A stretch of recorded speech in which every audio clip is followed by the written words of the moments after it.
Wilayah Israel kini jauh dari kata aman meski dilindungi oleh Iron Dome mereka. Pasalnya Houthi aman didapati menggunakan drone Java yang bisa menembus titik-titik vital Israel tanpa terdeteksi radar. Pada Sabtu 20 Juli 2024 lalu, drone Java diketahui sukses menyerang Tel Aviv tanpa ditembak jatuh sistem pertahanan rudal Iron Dome.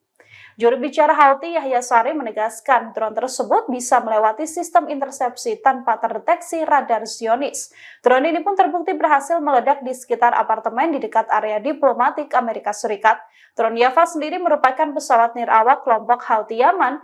Java diidentifikasi sebagai pesawat nirawak Sama-3 buatan Iran. Hanya saja beberapa bagiannya telah dimodifikasi sehingga tampak begitu berbeda, termasuk juga jarak jangkauannya yang sudah dikembangkan.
Download Tribun X sekarang, menghadirkan lokal menjadi Indonesia.